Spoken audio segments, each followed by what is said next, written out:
عبداللہ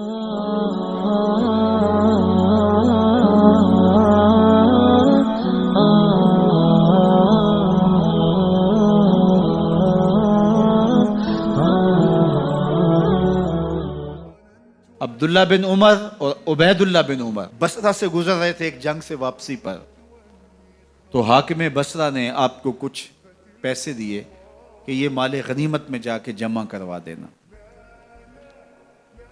اور پھر خود ہی مشورہ دیا کہ عراق کے اندر فلاں فلاں چیز بہت سستی مل جاتی ہے اور حجاز میں ان چیزوں کی قیمت زیادہ ہے، تو اگر آپ ایسا کر لیں کہ یہ ان پیسوں سے خرید لیں اور جا کے مدینہ المنورہ میں فروخت کر دیں، تو جو زائد پیسے آپ کمائیں گے وہ آپ کے ہوئے، اور یہی اشرفیاں جو میں نے دی ہیں آپ کو، اتنی اشرفیاں بیت المال میں جمع کروا دینا، تم نے محنت کی ہوگی، تجارت کی ہوگی، تو جتنے بچیں گے وہ آپ کے ہوں گے۔ تو انہوں نے کہا بہت اچھا، وہاں سے مال خرید لیا، مدینہ المنورہ میں آ کے بیچ دیا، جتنی اشرفیاں انہوں نے وہاں سے دی تھی بیت المال کے لیے، اتنی بیت المال میں جمع کروا دی۔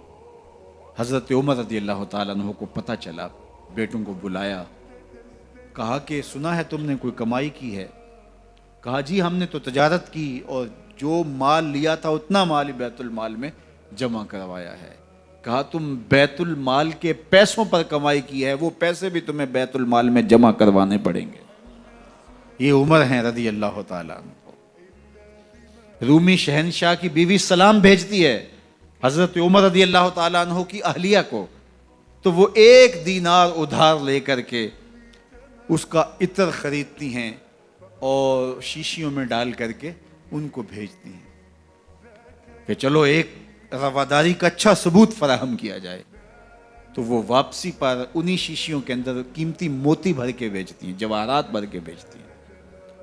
حضرت عمر رضی اللہ تعالیٰ عنہ فرماتے ہیں لاؤ یہ سارے جواہرات، سب کو فروخت کرتے ہیں، 1 دینار اس کو دیتے ہیں، باقی بیت المال میں جمع کر دیتے ہیں۔ تو جب اپنی زندگی اتنی محتاط ہوگی، اتنی خوبصورت ہوگی، تو پھر کس طرح کوئی گورنر زیادتی کر سکتا ہے؟ تو حضرت سیدنا عمر رضی اللہ تعالیٰ عنہ نے اپنا طرز زندگی اور انداز معاشرت اتنا سادہ اور اتنا خوبصورت رکھا کہ اس کے مطابق تمام گورنروں کو ڈھالنے کی تلقین کی۔ آپ جب بھی کسی شخص کو بطور گورنر اس کا تعین کرتے تو اس کو یہ نصیحتیں کرتے، ایک ترکی گھوڑے پہ سوار نہیں ہوں گے، باریک کپڑا نہیں پہنیں گے، اور انچھنے آٹے کی روٹی کھائیں گے، مکان کا دروازہ نہیں لگائیں گے، کوئی حاجب نہیں رکھیں گے، چوکیدار نہیں رکھیں گے، بواب نہیں رکھیں گے، جو تمہارے تک پہنچنا چاہے ڈائریکٹ پہنچ جائے۔ اللہ اکبر۔ اور پھر جب کسی کو متعین کیا جاتا اس کی جائیدادیں لکھ لی جاتی کہ اس کے پاس کتنی جائیداد ہے، وہ حساب اپنے پاس رکھتے، اور جب وہ معزول ہوتا یا اس کا وقت ختم ہوتا تو آپ دیکھتے کہ اب اس کے پاس جائیداد کتنی ہے۔ اگر وہ جو پہلے آپ نے اپنے پاس ریکارڈ رکھا ہوتا اس سے جائیداد اس کی زیادہ ہوتی تو حضرت عمر بقیہ جائیداد بیت المال میں جمع کرتے۔ اللہ اکبر۔ اور یہ کیسے تھا؟ گورنر بول نہیں سکتا تھا، اس لیے کہ حضرت عمر کی اپنی بود و باش بھی اسی طرح کی تھی، اپنا طرز زندگی بھی اسی طرح کا تھا۔ مال غنیمت میں بہت ساری چادریں آتی ہیں جو سب کو تقسیم کر دی جاتی ہیں۔ خطبہ جمعہ دینے کے لیے آئے تو ایک شخص کھڑا ہو گیا، عمر خطبہ بعد میں سنیں گے، پہلے یہ بتائیں کہ یہ جو تم نے قمیض پہنی ہے یہ کہاں سے آئی؟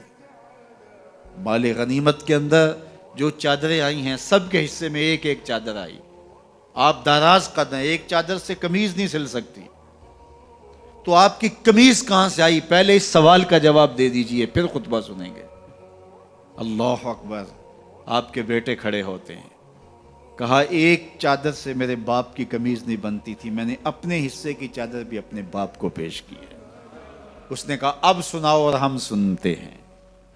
یہ ہے حضرت عمر رضی اللہ تعالیٰ عنہ کی اپنی ذاتی زندگی۔ ایاز بن غنم کے بارے میں یہ پتہ چلتا ہے کہ وہ موٹے کپڑے نہیں باریک کپڑے پہنتا ہے۔ اس نے گھر کے دروازے پر بواب بھی رکھا ہوا ہے، چوکیدار بھی رکھا ہوا ہے۔ تو حضرت عمر رضی اللہ تعالیٰ عنہ محمد بن مسلمہ کو بھیجتے ہیں. محمد بن مسلمہ جاتے ہیں اور جا کے تحقیق کرتے ہیں تو ایسا ہی پاتے ہیں, تو ان کو وہیں گرفتار کر کے لے آتے ہیں اور حضرت عمر کے دربار میں پیش کیا جاتا ہے. چھڑی اس کے ہاتھ میں دے کر فرماتے ہیں جاؤ تم بکریاں چرایا کرو, تم گورنری کے لائق نہیں ہو.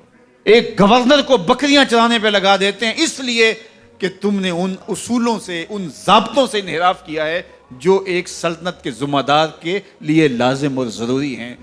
دور موجود کے حکمرانوں کو, چاہے وہ عرب کے حکمران ہوں چاہے وہ عجم کے حکمران ہوں, اگر وہ اسلام کا نام لیتے ہیں تو انہیں اپنے اعمال کا جائزہ لینا ہوگا کہ ہم کھڑے کہاں ہیں.